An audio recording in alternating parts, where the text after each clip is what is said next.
Welcome to the Butterfly Effect. I'm Chris Horner. This is stage 4 of Catalonia 2025. Today's stage, the profile, 188 kilometers, about 115 miles in length. They got it 2 categories climbs, but it's definitely more than 2 climbs on today's stage.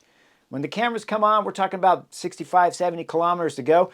2 riders are up in the front, Stan Mittier from AG2R, and we look at Steinhauser, Georg Steinhauser from EF Education. Georg Steinhauser's been known as a breakaway specialist, and he's won some stuff in the past just recently. Quality riders, both these guys going up the road. We look behind them, we got 10 riders chasing back there at about a minute gap, and then we go back to about 2 minutes and 45, and we see the Peloton.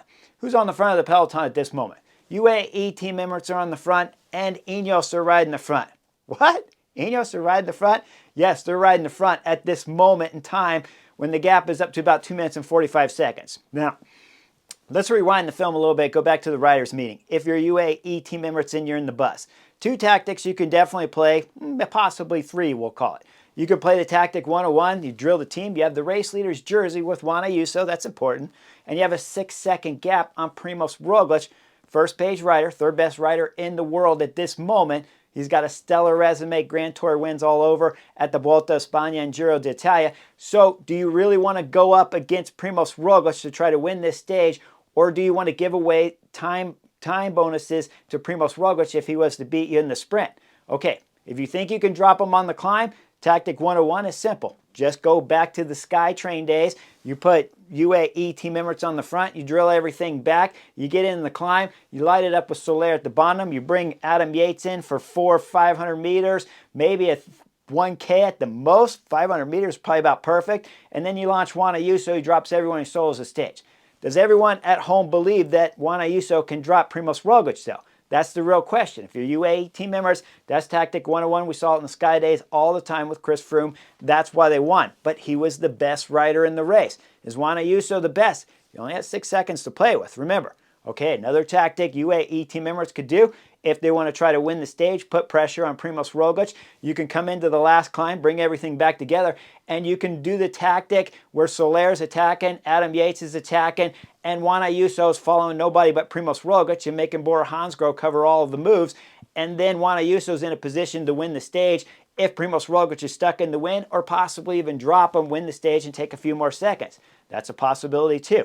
Or the third scenario, my first pick, make Primož Roglič, Bora Hansgrohe, if they want to win today's race and they want to win the general classification, you can make them ride the front all day long if you want to. Will they do it? I don't know for sure. We go back to the Vuelta a España. Remember that stage 6 where Ben O'Connor took the race leader's jersey? Well, maybe Primož Roglič just decides he won't ride his team. He doesn't want to win here at Catalonia. We hear all of his interviews all the time. They're always pretty bland, and it's all about the routine and how to make the race riders better and get to the bigger races. Okay, I set the stage for you. We know right now when we come in live now, as I said, Ineos and UAE team members are on the front.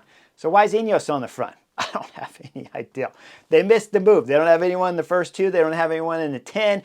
But can Egan Bernal battle against Juan Ayuso? And can he battle against Primož Roglič? I don't think so. I wouldn't ride the front. I'll call these guys knuckleheads. They're riding the front anyways, and they're keeping the gap close. The Peloton's clearly been going fast as we see breaks and splits in the Peloton throughout the early parts of the video coming on proper. Then we go into 35 kilometers to go, and we see something very important, something that the cameras missed, but there was a time bonus sprint earlier, and Primož Roglič won the time bonus sprint, gained 3 seconds. Juan Ayuso was 3rd, so he gained 1 second. So that means Primož Roglič gains 2 seconds on the general classification. That moves him up to only 4 seconds behind Juan Ayuso at the finish of today's stage. If there's any kind of sprint and Primož Roglič was to win the stage, Juan Ayuso better be on his wheel, and then they're tied on time. Then it's going to go to stage placing to decide who gets the race leader's jersey, right? So that time bonus sprint that Primož Roglič won is huge because he's brought him into a position that if he can win the stage, he can take the race leader's jersey or at least be tied on time. I don't know the math in terms of the stage placings at this moment when I'm watching it live. So we see the Peloton going wicked fast, and we see it blowing up around 29 kilometers to go, where the Peloton's blown up in pieces at the back and huge chunks are coming off. That means this race has been going wicked fast throughout this stage 4 of the Catalonia, and we see the parts of the original 10-rider breakaway guys start getting wrapped up from the speed of the Peloton. We start coming into 20 kilometers to go. This starts getting really interesting. It's a little more nervous, but we start seeing with 18 kilometers to go, Soudal Quick-Steps on the front. Do I like this tactic? Do I like the idea that Landa could possibly win this stage? I don't like this tactic because UAE team Emirates have already been showing that they want to try to win the stage and drop Primož Roglič on today's race. So go ahead and let UAE team Emirates waste all of their matches as much as they can, tire their guys out, and make sure that they have to do all the work up the last climb. Anyway, Soudal Quick-Steps on the front. Things are getting nervous. It's all getting curb to curb with about 12 kilometers to go. Everything's getting nervous. Then we go a little bit further and we see Quinn Simmons, Little Treks on the front. He's got his teammate on his wheel. I called him a knucklehead yesterday when he's riding the front, helping out UAE team members. But this is the way you do it when it's curb to curb. You stay at the front. You got your teammate on your wheel. Juan Pedro Lopez is supposed to be on his teammate's wheel, but instead he's about 5th row back and off. So Juan Pedro Lopez at this moment is probably more the knucklehead than Quinn Simmons, who's doing a fantastic job for his teammate at this moment. Quinn Simmons goes a little bit deeper, and then he realizes that he doesn't need to be at the front anymore because Juan Pedro Lopez is not there. So you see him pull off and look over to try to find his teammate. Then he drops out of the picture, and things are getting nervous and crazy as we're going through this town. We take you in a little bit further to 9 kilometers to go. It's Ethan Hayter on the front. Ethan Hayter, Soudal Quick-Step. This is the moment to be on the front if you're Soudal Quick-Step. Not at 18 kilometers to go, but at 9 kilometers to go, because the last and final climb of today's stage starts just under 8.5 kilometers to go, and it's 6.6% with some massive steep sections of 13%. So this is the time. Ethan Hayter's doing the perfect job if you're going to be on the front and take over the pace from UAE team Emirates or Bora Hansgrohe, who should have been riding throughout this stage. But this is the moment to be on the front. Ethan Hayter's doing a fantastic job. Comes through the hard right turn with his teammates on his wheel. As he comes through, he starts to climb proper for Soudal Quick-Step in the front of the peloton. They're looking fantastic. You got James Knox sitting directly on his wheel.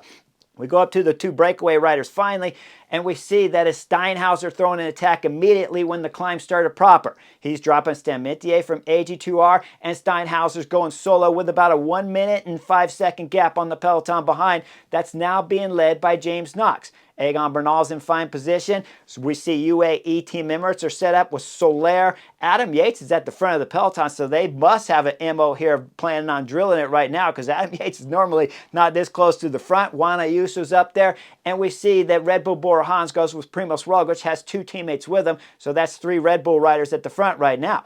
Now it's time for Soler to go to work. Guys, they are setting the pace right now, and it's single file, and everybody's hurting. 35 riders left in this front group thereabouts, and it's all strung out in single file. It's not riding like it was yesterday when it was Pellizzari on the front and everyone was 4 or 5 wide at the back of the peloton. Now it's strung out going full gas. So you know Soler is planning on drilling it for a long time at the front, hurting all the legs as many as he can, and the plan 101 for UAE team Emirates at this moment set clear, as long as some attacks don't go and Soler doesn't cover him like yesterday. The plan should be Soler's going full gas. Tactic 101, full gas on the front, and then they want Juan Ayuso to be able to drop Primož Roglič up this climb. As Soler's drilling it on the front, he's going to bring back Stametier. That means we only got 1 rider left at the front, Steinhauser, but the gap's starting to come down to about 30-35 seconds from the speed of Soler on the front. With this speed, he's going to pull all the way for about 3 kilometers, and we're going to get into about 3.2, 3.3 kilometers to go when finally the elbow comes out from Soler. There's no Solerism here. He's done a fantastic job if this is the tactic you like to employ. I don't know if it's my tactic, but this is a fantastic team effort from Soler. He's going full gas. The elbow comes out as he blows. It's time for Adam Yates to go to work. Adam Yates directly takes over for Soler. As he does, he strings this group out. He's got about 7 guys in this front group, and we look behind who's gapping off the peloton here in the middle. Well, we'll call that Carapaz. Carapaz starts coming off and opening up the gap, and then we see Juan Pedro Lopez from Lidl Treks got to close the gap as he's digging deep. He's closing the gap with Lenny Martinez up to this group of 7 to give us a dirty dozen up here, chasing 1 rider up front as Adam Yates is drilling it. With the 12 riders, most all of GC favorites are wrapped up in this group, and then we start looking further back, though, to see who's not in this group. Well, now we start seeing Visma bikes getting dropped off the back with Ben O'Connor. As Ben O'Connor's coming out the back, we see Sepp Kuss coming out the back too, and that leaves 12 riders up front with Adam Yates going berserk up front, throwing in everything he's got. He's going to go into about 2.5 kilometers to go. So he pulled for about 700 meters. Once he gets done pulling, Juan Ayuso throws in a huge attack. He's got Mikel Landa lashed onto his wheel. Pellizzari's left back there with Primoz Roglic as the two riders in front are starting to bridge up to the solo rider left here on stage 4 of Volta a Catalunya. That rider, Steinhauser. As Steinhauser's looking back, we see Juan Ayuso looking back at the same time.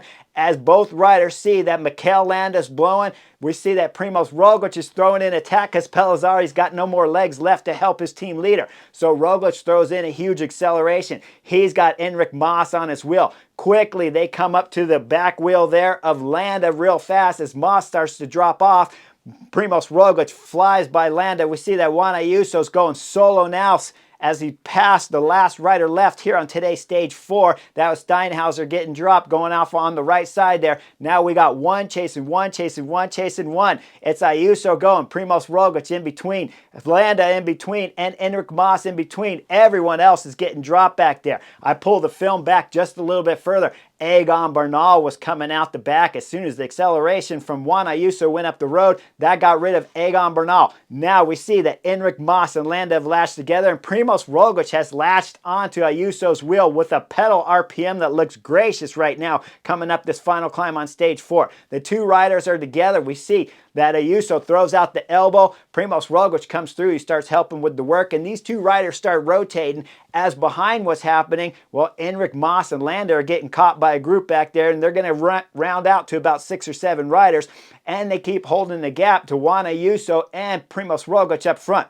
They'll go into about 1.6, 1.5 kilometers to go, and then guess what? Roglic throws in a massive acceleration, but Ayuso's got the legs to follow the Slovenian rider Primoz Roglic from Red Bull Bora Hansgrohe. Ayuso latches on, never really opened up a gap, and the gap starts to extend behind Ayuso to the group of 6 or 7 that are chasing them. As that gap extends out, the two riders in front are kind of soft pedaling again now for the next 500 meters. As we start getting into about 1 kilometer to go, we start looking back to the second group that's chasing. Landa throws in another attack. With this attack from Landa, with 7 riders left in this group, it's Juan Pedro Lopez from Lidl Trek that gets popped. Riccatello comes off too, but Riccatello's fighting to get back on. We go back up front and look at the two riders as they're coming under 1K to go. We see Juan Ayuso and Primoz Roglic still working together, but keeping an eye closely on each other in the group behind. They're kind of soft pedaling. This is why the group of now 6 riders is starting to come back.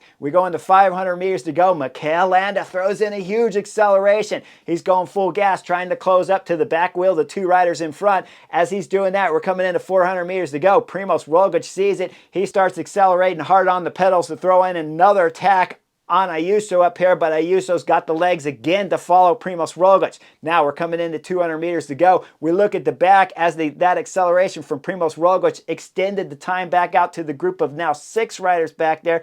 And then we come into 150 meters to go. Primoz Roglic looking back over his shoulder. Ayuso's getting ready to throw in his attack. When he does, Primoz Roglic sees it coming. Ayuso goes to the left side. Primoz Roglic kicks at the same time. They come side by side into the left burn with 75 meters to go, side by side. 50 meters to go, they're side by side. 25 meters to go, they're side by side again. This looks like a repeat of yesterday's stage 3 of Volta a Catalunya. 10 meters to go, Primoz Roglic has got just a little bit of nudge. Then both riders toss their bike. Primoz Roglic wins the stage. He'll take the 10-second bonus, second on the stage. Well, you know what? That's Ayuso. He gets a 6-second bonus. Now when we look at third to round out the podium here, we see that's Enric Mas that's coming across the line about 3 seconds back from the 2 riders up front. So it's going to be a close GC battle. So close right now that Primoz Roglic with the 4-second bonus over Juan Ayuso, they're tied on the general classification. But the race leader that starts tomorrow's stage with the race leader's jersey, that's going to be Primoz Roglic because of the time bonuses that he took in today's stage. At the first time bonus sprint where he got 3 seconds to 1 second there of Ayuso, and then of course the 10-second time bonus to Ayuso's second place. We're talking 4 seconds made up there, 2 seconds made at the first one. They're tied on time. Guys, we got a bike race here at Catalonia. Now, about the tactics, do I like them? I don't like the tactics. When you come into today's stage, UAE team members riding the front the whole time. You could just back off, let the brake go, take all of the time bonuses, and if Red Bull Bora Hansgrohe want to race up the final climb, let Primoz Roglic drop Ayuso and let them do all the work. Instead, they went in with the big balls mentality of that Juan Ayuso can win another stage here on stage 4 of Catalonia to back up his stage 3 win. But it didn't work out that way because the Slovenian Primož Roglič always seems to have things come his way. And at this point in time of the season, it's clear to see that he's not at his 100% best, but he is very good. And Juan Ayuso is also very good. We're going into a flatter stage tomorrow that I'm not going to be able to cover because we're going over to E3 Saxo Bank to cover the classics up north because Matthew van der Poel's racing and Wout van Aert are going to do a duel against each other at back up in Belgium. So tomorrow's Butterfly Effect, E3 Saxo Bank. Then I will be back again for Catalonia for the next mountain stage to see whether or not if Primož Roglič can take the race leader's jersey and keep it after the next mountain stage here on the Butterfly Effect, or Juan Ayuso can get it back. Like and subscribe. I'll see you guys on the next edition real soon.